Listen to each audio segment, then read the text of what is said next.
जी।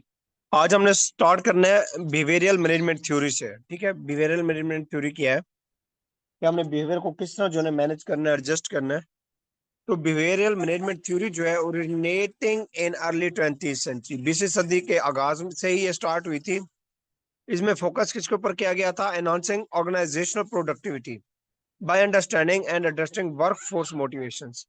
ठीक है, ये वो कहता है कि जो वर्क फोर्स मोटिवेशन है उसको अंडरस्टैंड करते हुए आपने क्या करना है, जो लेबर है, वर्क फोर्स लेबर को कहा जाता है, उसको आपने क्या करना है, मोटिवेट करना है। उसको मोटिवेट करते हुए उसके बिहेवियर को चेक करते हुए हमने क्या करना है, इसको मैनेज करना है, उनके बिहेवियर को।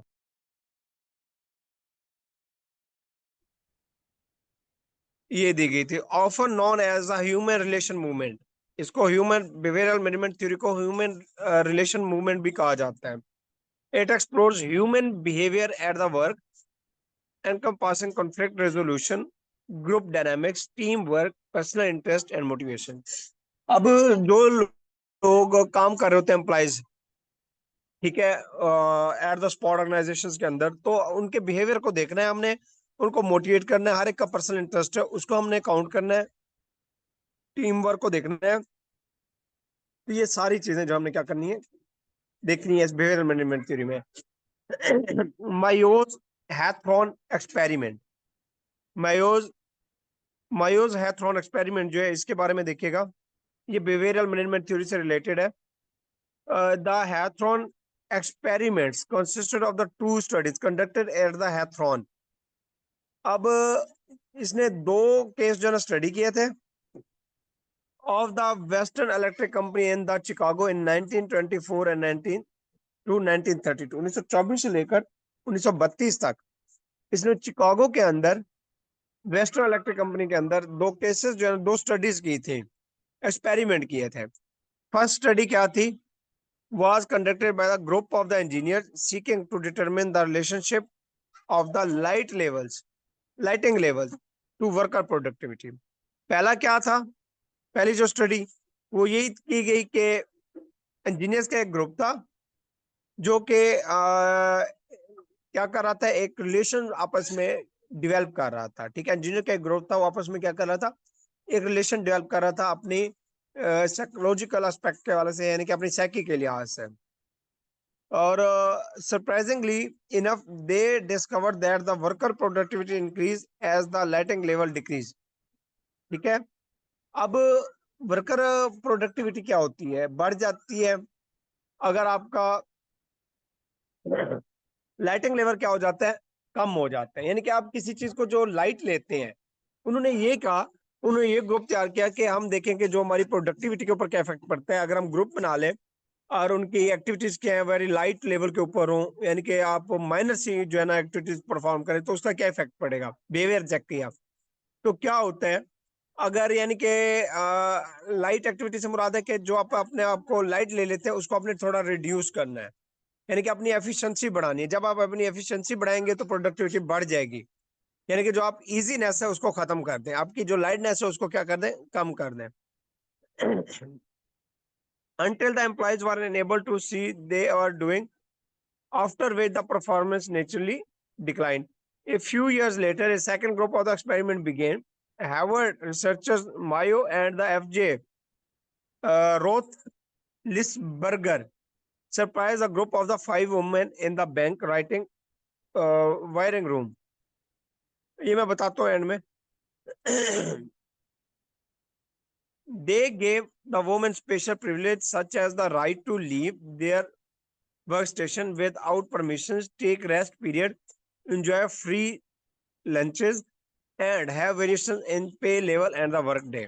अब देखिए उसके अंदर क्या था, उन्होंने एक ग्रुप किया जिसके अंदर उन्होंने क्या किया, उनका जो लाइट लेवल था उसको कम कर दिया, जिसकी वजह से उनकी एफिशिएंसी क्या हो गई, वो बड़ी डिक्रीज हो गई और प्रोडक्टिविटी कम हो गई। इसमें इन्होंने क्या किया कि उसको क्या किया, पांच वुमेन थी जो कि बैंक में काम कर रही थी, उनको उन्होंने इजीनेस दे दी कि आप जो है अपने टाइम पे घर जाए, टाइम पे अपने वक्त पे काम करें, आप लंच भी करें, एंजॉय करें। तो उससे क्या इफेक्ट पड़ा, उसकी एफिशिएंसी बढ़ गई। यानी कि बिहेवियर जब चेंज होता है उससे आपकी मैनेजमेंट चेंज होती है, आपकी एफिशिएंसी बढ़ जाती है।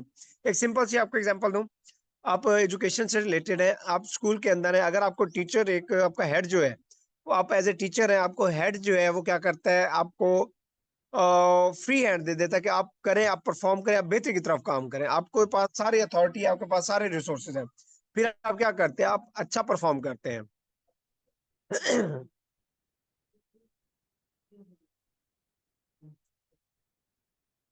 इससे क्या हुआ कि उनकी प्रोडक्टिविटी थी वो क्या थी, बढ़ गई थी। तो इसमें यही मेन चीज थी। नेक्स्ट आते हैं।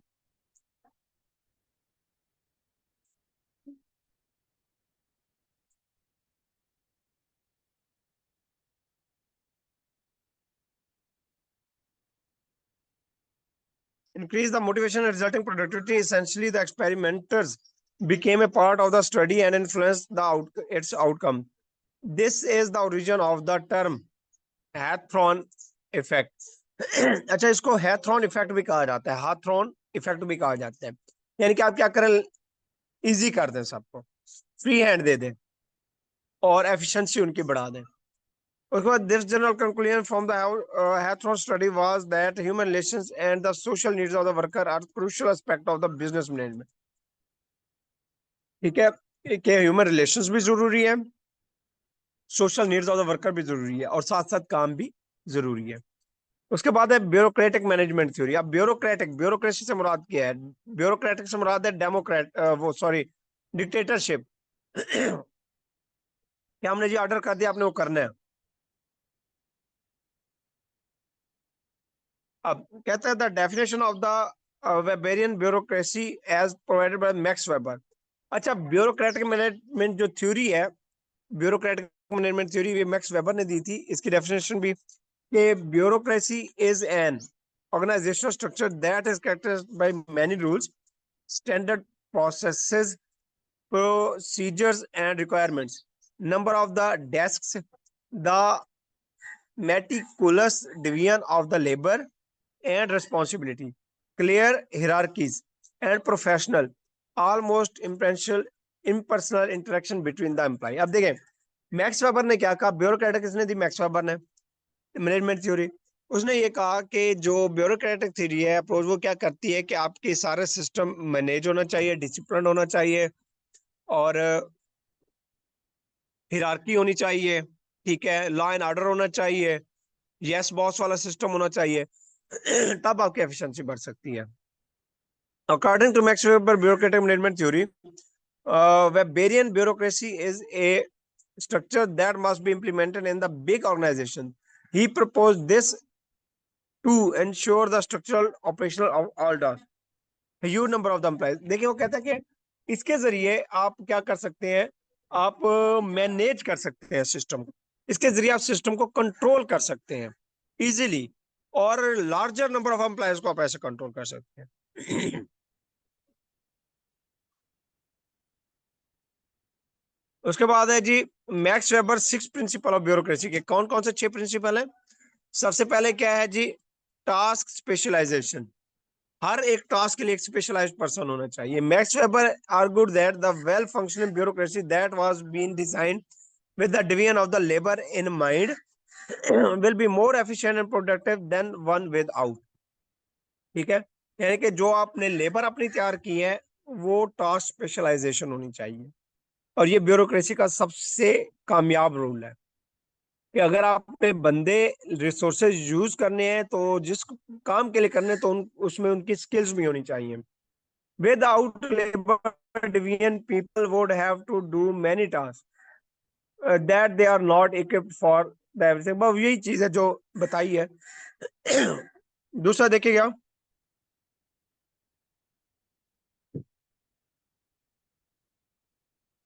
formal selection। Another key concept in the ideal bureaucracy is that the management can inspire workers to develop the long-term career in the company by providing them job security and performance-based reward।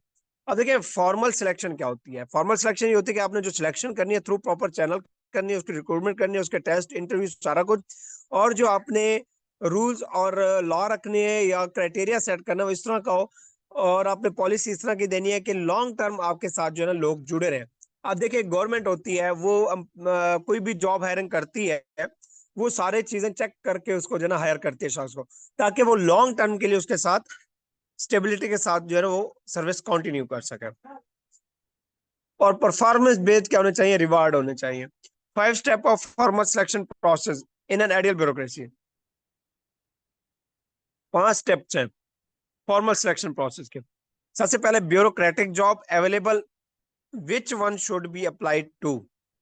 ठीक है, एक तो ये है कि job होनी चाहिए available, के आगे अपॉर्चुनिटी भी मौजूद हो।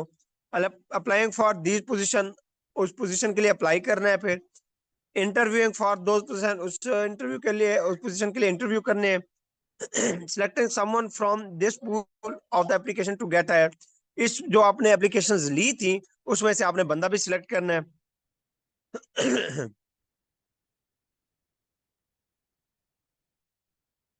पांचवा, finding replacement as needed when there is vacancy.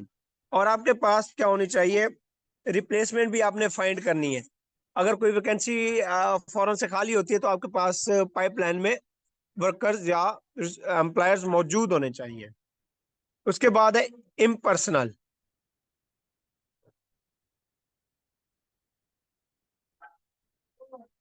Impersonal, impersonality और पर्सनल इंडिफरेंस।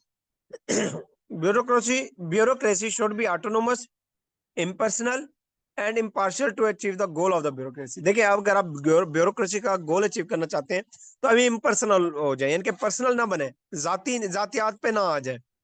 आपने क्या करना है, आपने अपने टास्क को अचीव करना है। ठीक है, आप ऑटोनोमस ना हो जाए। आप जो है ये ना करें कि आपके रिश्तेदार हैं, जानने वाले, आप उसको अपॉर्चुनिटी दें, ऐसा नहीं करना। According to Weber, the relationship between the employee must be professional. The impersonal bureaucratic atmosphere is structured to foster decision making solely on the evidence and the critical horse। अब देखिए, यही चीज है कि वो कहता है कि अगर आप परफॉर्मेंस चाहते हैं तो आप क्या, आप ब्लैकमेल नहीं होना चाहते तो आप क्या करें, आप न्यूट्रल हायरिंग करें, फ्यूडलिज्म की तरफ ना जाए। उसके बाद hierarchical layer of the authority. Hierarchical level के अथॉरिटी का सबसे पहले कौन होगा जी, चेन ऑफ द कमांड होगी। वो कहता है टू फंडामेंटल कंपोनेंट्स है hierarchical layer of the authority के, टू फंडामेंटल कंपोनेंट्स है। सबसे पहले चेन ऑफ कमांड है। क्या है जी, चेन ऑफ कमांड। उसके बाद दूसरा, positional roles of the function in the organization. Positions, rules और फंक्शन, ऑर्गेनाइजेशन के अंदर आपने पोजीशन के मुताबिक उनको किरदार, उनका रोल देना है, उनके फंक्शंस देने हैं एम्प्लॉयज के। ठीक है, हिरार्किकल आ जाता है, ऊपर टॉप मैनेजमेंट, नीचे लोअर मैनेजमेंट, मिडिल मैनेजमेंट। कहते हैं two components from words called an authority hierarchy. ये अथॉरिटी हिरार्की कहलाती है। The importance of the authority hierarchy come from the fact that it provides the formalized rules for to get, for who gets to give order to whom within organization. आगे आइएगा, इसमें नहीं है इतना। Rules and regulations, कहते हैं the formal rules and regulations are in an ideal bureaucracy are the guidelines that dictate how things should be done. देखिए, rules और रेगुलेशन डिसाइड करते हैं कि आपने क्या करना है, किस तरह काम लेना है। तो डिक्टेटर क्या होता है, ब्यूरोक्रेट क्या होता है, वो इंप्लीमेंट करता है रूल्स और रेगुलेशंस को, अपना काम करवाता है, मनवाता है अपनी बात। The document on which these rules and regulations are rest include manuals, directive, handbook, instruction, policies et cetera. ये सारे क्या है, हिरार्किकल लेवल ऑफ अथॉरिटी है, जिनके इनको रूल्स एंड रेगुलेशन का कहा जाता है। ये इम्प्लीमेंटेशन है। कैरियर ओरिएंटेशन देखिएगा, कैरियर ओरिएंटेशन कहते हैं the principle of career orientation in an ideal bureaucracy is that every employee has unique set of the skill. देखिए, कैरियर ओरिएंटेशन क्या है, आपने सिलेक्शन करी है, ओरिएंटेशन करनी है। आपने जो सिलेक्ट कर लिए हैं उनको फिर क्या करनी है, ट्रेनिंग करनी है, उनको इनको इंट्रोडक्शन करना है उनके साथ। ठीक है। हर, क्योंकि एम्प्लॉय की एक यूनिक स्किल्स है, उसको आपने क्या करना है, डेवलप करना है। It's the employers responsibility to match their employee with the job that best suit them. अब ये एम्प्लॉयर पे डिपेंड करता है कि वो उस एरिया के अंदर जॉब करे जो उसे सूट करती है, उसके मेंटल अप्रोच से। उसके बाद देखिएगा, 2.5 है जी X theory of management by Max Weber. X theory.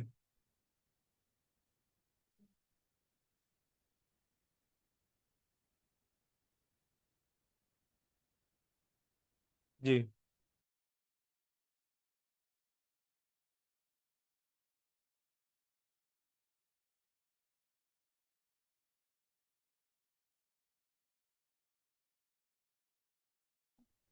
Ji.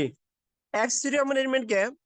Mac Geiger, ये देखिए, ये आप पूछते हैं एक्स थ्योरी किसने दी थी? मार्क गिगर ने दी थी। मैक गिगर, ग्रिगर, मैक ग्रिगर ने। X theory developed by the Douglas Mark Giger. Douglas Mark Giger.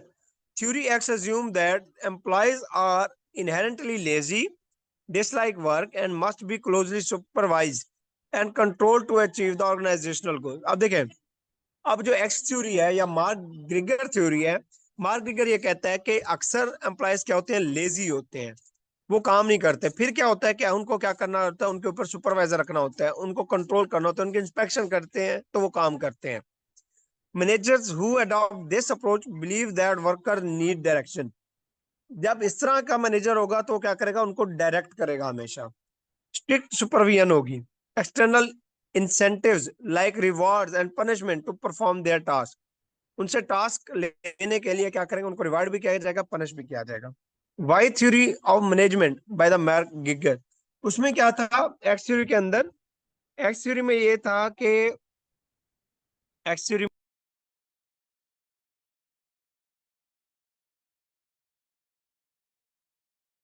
एक मिनट होल्ड कीजिएगा।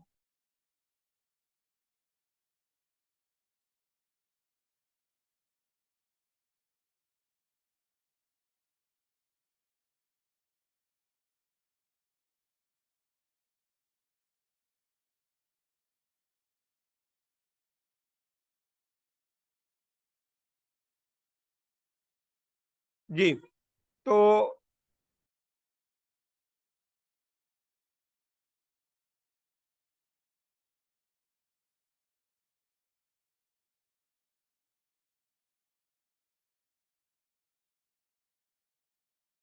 जी, अब वाई थ्योरी ऑफ मैनेजमेंट क्या थी? वाई थ्योरी ऑफ मैनेजमेंट ये भी मैकगिगर ने दी थी।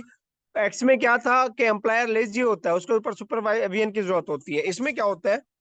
theory was opposite of the theory X, assuming that employees are self-motivated, enjoy taking on responsibility, and can be trusted to work independently। ठीक है। अब इसमें क्या है कि जो एम्प्लॉइज हैं वो क्या होते हैं? सेल्फ मोटिवेटेड होते हैं, वो खुद काम करते हैं, उनको किसी जो है ना मोटिवेशन की जरूरत नहीं होती, और वो रिस्पॉन्सिबिलिटी बड़ी खुशी के साथ लेते हैं। This theory promote more perspective management styles where employees are encouraged to take initiative, be creative and contribute to decision making। और ये लोग फिर क्या करते हैं? कंट्रीब्यूट भी करते हैं और डिसीजन मेकिंग भी करते हैं।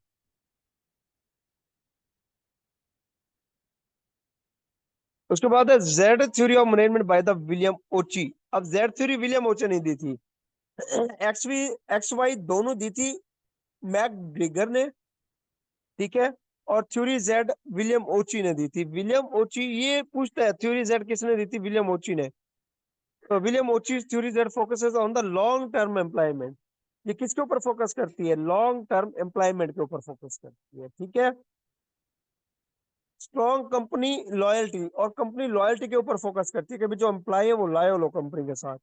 एंड कोलाबोरेटिव डिसीजन मेकिंग, और कोलाबोरेशन के साथ क्या होनी चाहिए? डिसीजन मेकिंग होनी चाहिए। It blend the best aspect of the American and the Japanese management style.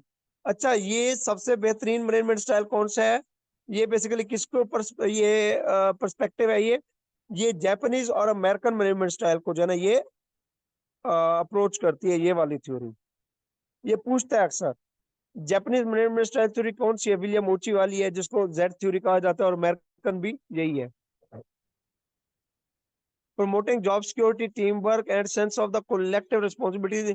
Theories that emphasize trust, stable employment, and careful attention to employees' well-being to create strong organization culture.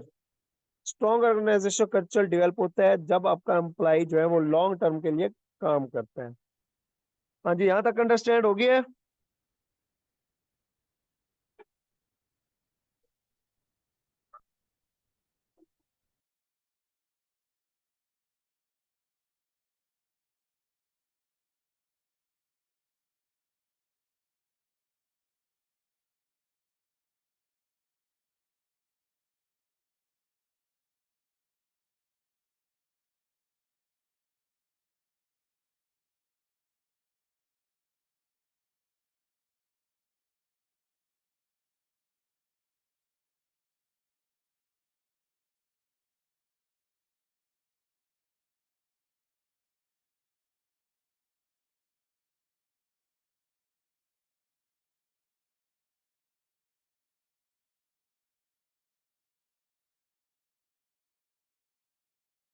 जी मैं कर देता हूँ, चले इसे यहाँ पे क्लोज करते हैं।